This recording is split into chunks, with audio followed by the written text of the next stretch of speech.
Hi guys, Gary Lang here with Prepper Skills. Wanted to go over a couple things with an individual first aid kit. I think you've seen before, we've talked about the military issues, what's a pretty compact first aid kit. Inside of it you'll find a tourniquet,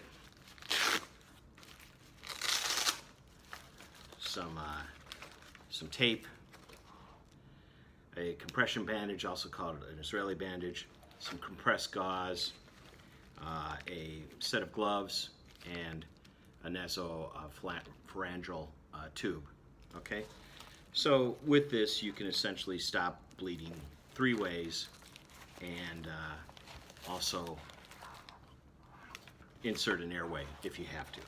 Okay, so the thing is, by the time you put it in the bag, it's a little bulky. I mean, it's not something you wear on your person all the time.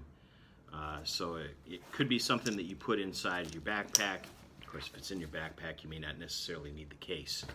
But just show that to you as an example. Now, this one I made for a vehicle kit.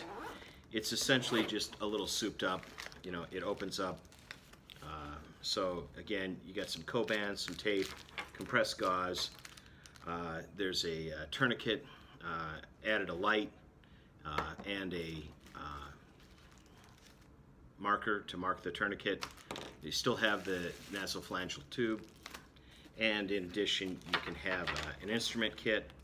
In this case you got a hemostat and some shears, a couple of emergency blankets, and some quick clot, if I can get it out.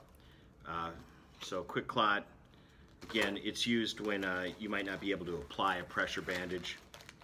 In addition, there'd be an Israeli bandage in this one. So I was thinking, okay, well, again, this is kind of bulky, and it's fine for the car. You've got several ways of stopping bleeding, and you can establish an airway. So what if how small can we get this? And basically, this is about as small as I can get the kit. Okay, in this case, what I put in here was a tourniquet,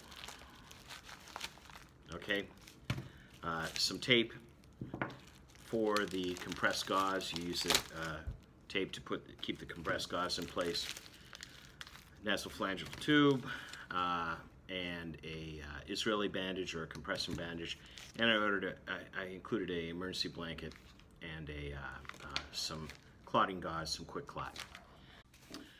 Okay, so this is pretty compact.